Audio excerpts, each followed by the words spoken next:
in this holy land of India, which reverberates with the name of God, devotion to God, and so many festivities and rituals about so many gods, is the most sacred land to be born in.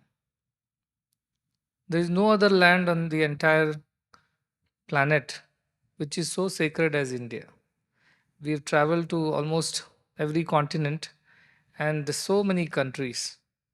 The energy, the vibes, the positivity that Indian soil exudes, it's not to be found anywhere, not even remotely closer to India. This is our experience as we travel. And that is the reason why so many avatars have happened in India. Because India is the most suitable, most conducive, and appropriate place for God to descend. Because there is devotion here in every heart. And today, when people are turning away from religion and organized, structured religious philosophies to a new way of thinking, Indians, while they are modernizing themselves, at the same time, they have never lost their anchoring in these spiritual and religious values. And thanks to these festivals, which make these great values of religion and scriptures come alive generation after generation without being lost. And Ganesh Chaturthi was celebrated ages ago with the same fervor, and even today, in every household, it is celebrated with same joy and vigor. If those who come from small villages and towns, you'll know before Ganesh Chaturthi, these village kids will tie a rope across the road and block all the traffic, and they will forcefully extract donations for setting up the Ganesha pandal and distributing sweets and things like that. So these kids did not know that I was traveling. They saw some cars coming, they saw there's a good potential to gather as much donations. All are rich people coming in cars. Generally, bikes and tractors go there. So they put a rope across the road and standing on either side, they're blocking the traffic. I wanted to know what is the intention. Is this the same joy and enthusiasm that we had as children, blocking cars, collecting money, and celebrating Ganesha's birthday, or has something changed over the years? So I stopped the car and I called these kids. And they have no care who I am, who anybody is. They are only interested in their donation. So they asked for Ganesh Chaturthi donation. I asked, how much do you want? And I had 20 rupees in my hand. Somebody passed. That fellow looks at my hand and says, 20 rupees we want. The other fellow says, no, whatever with devotion you want to give, you can give us. These are all kids, 8, 10 years old.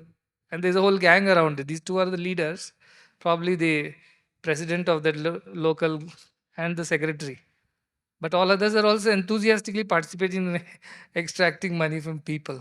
And all the people who are traveling with me, they're all, shocked. How dare these kids are demanding things. It was so sweet. I asked them, where are you going to put up this pandal? They said, showed a temple nearby. So this is where we are going to organize it. And this whole team is working for that. So I was very happy. It's not the matter of what they were doing, but the idea that God has entered their lives through this little festival of Ganesha celebration. I do not know they understand whether this Ganesha is Nirguna, Nirakara, Nirvikalpa, Shuddha, Buddha, Mukta. All that is none of their concern. Their concern is there is a festival and we all can get together and celebrate it.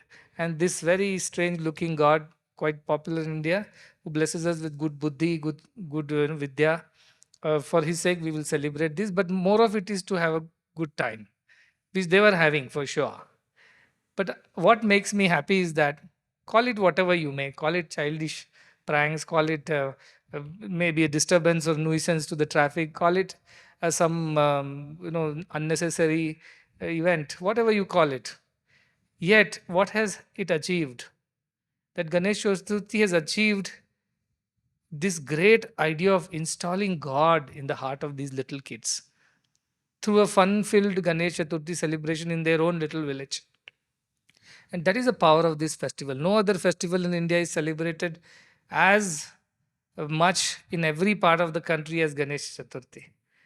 And this was the idea of Balagangadhar Tilak in those days of British India, and people were not allowed to do anything publicly. They cannot even talk things in public. They cannot discuss religion and such things in public. That is the time when he decided that we should celebrate Ganesh Chaturthi and make it a household festival. In everywhere, in every street, in every house, we should install Ganesha. And see today, the benefit of it is today is that this idea of celebrating Ganesh Chaturthi has become uh, a household thing.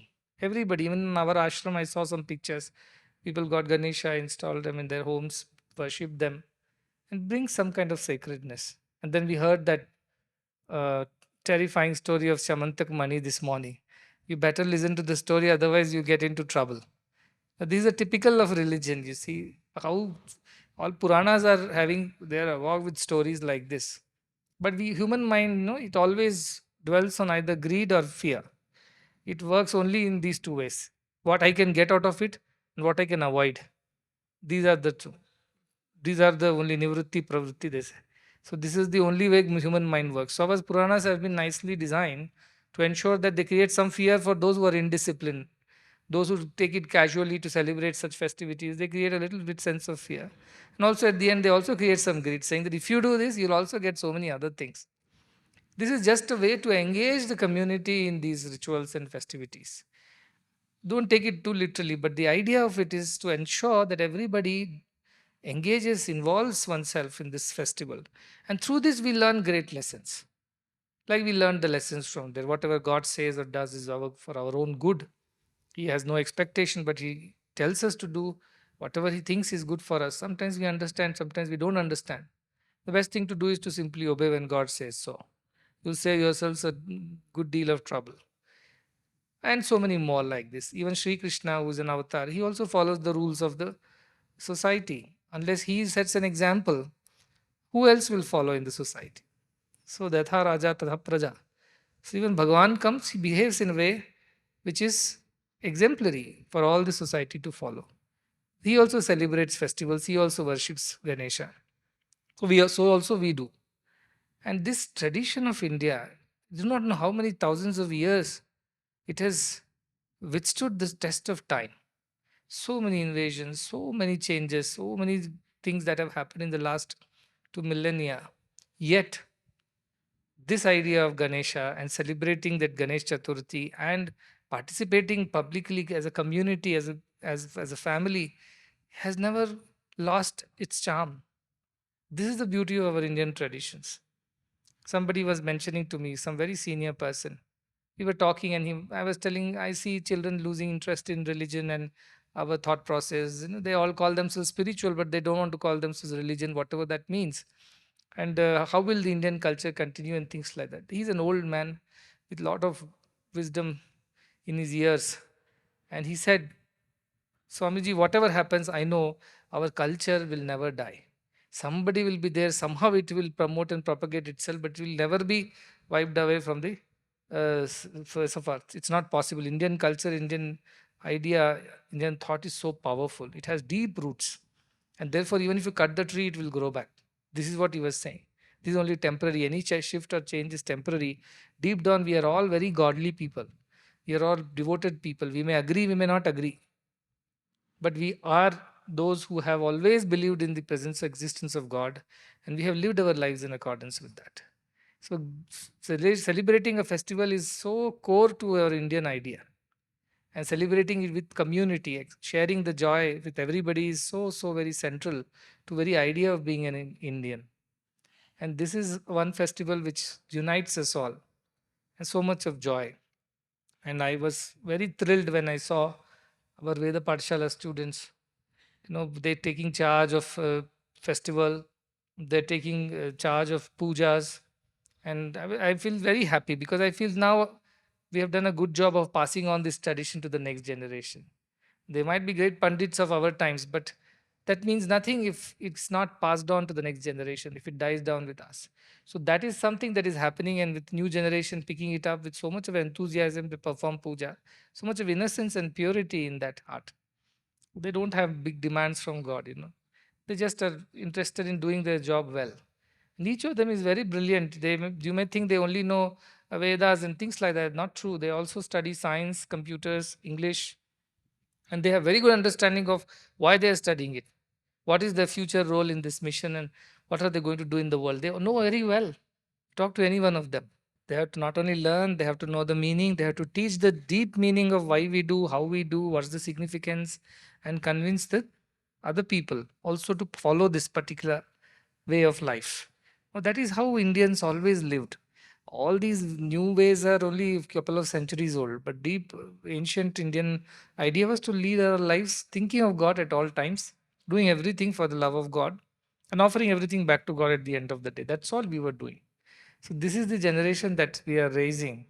And I'm so hopeful when I look at all of them and when I see them improve year after year. And they learn everything so quickly. And that is because they're so pure minded. They don't have any other distractions. All the time they're busy doing what is being told. They follow with great discipline. I'm very glad. And this way, the Pathshala is definitely going to be an exemplary Pathshala in times to come, where both the knowledge of the worldly subjects or the necessary subjects for dealing with today's world and also the great Vedantic principles, both will come together for these children. So this is very, very happy. And you can talk to any of them. They are all of same type. No, it's not that he's just an exception. You can pick up anybody and ask them, they'll tell you the same thing. That's the beauty of this Veda Pathshala. I studied many Veda Pathshalas before starting this. Some of them are very orthodox from the point of view of what they teach. They do not entertain English and certain things like these computers and science. They're mostly going by their typical scriptural way of teaching, which is definitely happening over here. That is one part of the day. But the second part of the day, they all study the NIOS syllabus like all of you. So actually, they are the luckier lot because you only get to study NIOS, they get to study Vedas as well as NIOS. So they are more lucky than any one of you over here. So I'm very happy. You only should conduct all these rituals and all these children every Thursday. First Thursday of the month, there is a yajnam that happens across all campuses and also here in Veda Pathshala, which is again performed by all of them. It fills my heart with great pride and great hope that, okay, our culture will never end. Next generation and the next generation will learn. And these people are very ambitious. They're not just going to teach it in India, they want to take it to corners of the world and teach everybody about Sanatana Dharma. And that is going to be the future. You may wait and watch. The whole world will come to India to learn Sanatana Dharma, or Indians will go around to teach Sanatana Dharma because that is the only philosophy which has answers to all the questions of life. Its scriptures are so deep, so comprehensive, so exhaustive. Nothing exists in the world that cannot be explained, or no question exists which cannot be answered by Sanatana Dharma. Some scripture, somewhere you'll find the answer to it. So that is the beauty. And as most of the world follows Sanatana Dharma, these are the people who will go and teach them. And that is why we are training them under this Veda Pathshala. So may Ganapati's blessings be upon everyone because he's the most intelligent being, and he's very devoted, he's very smart. As you have heard about Bhagavad Gita, he wrote the Bhagavad Gita for Vedavyasa, and he was very, very smart. He would write very fast, and Vedavyasa will get exhausted. So they had a deal. Sri Ganapati told Vedavyasa, I will be your scribe, but you should continuously speak. The moment you stop speaking, I will stop writing. The deal ends. And Vedavyasa also was no less. He knew that Ganapati is very intelligent, he will do things faster than I can think. So Vedavyasa put a condition, you will not write it unless and until you have understood what I have spoken. And he will once in a while give very difficult shlokas. With Ganapati will take some time to think and write. Meanwhile, he will get a break.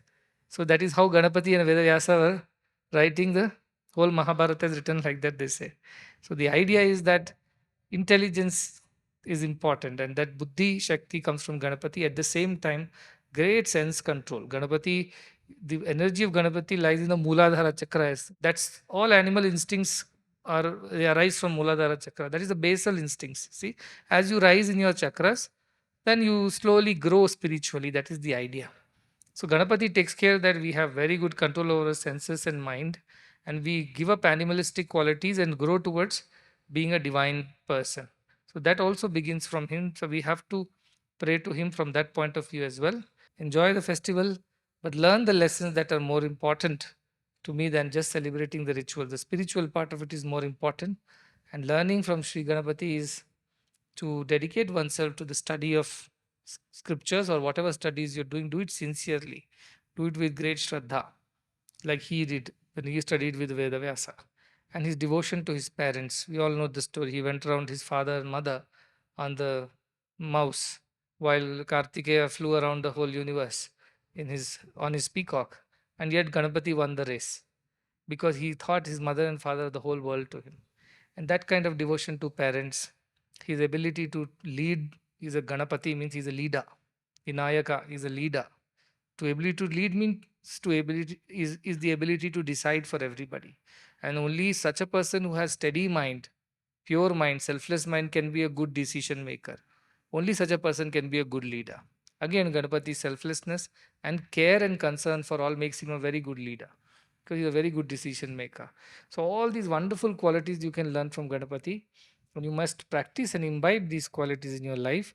Let this be your way of life, deeply involved and invested in this idea of Sanatana Dharma, which is divinity of all, but externally always engaged in the welfare of all. That is the motto and mission of our institutions. That is what our Srinivas was also telling. Sacredness comes from this idea. The work is done, but with what attitude it is done here. Work is done everywhere. Studies are done, health is done, all these things are done in every hospital. But what makes it sacred? The attitude with which we do. Feeling the divinity in all, respecting the divinity in all, and considering that as the main goal, we do everything. That is why these institutions are sacred temples and not just other ordinary institutions. So, all these wonderful things you can learn from these great festivals. May you enjoy the festival, and now more festivals are coming. October is full of Dashara and Navaratri festivals are there. I love these 4 months starting from Ashada, Shravana, Bhadrapada, Ashwina, Kartika. All these are full of festivals. The Chaturmasyam, what they say.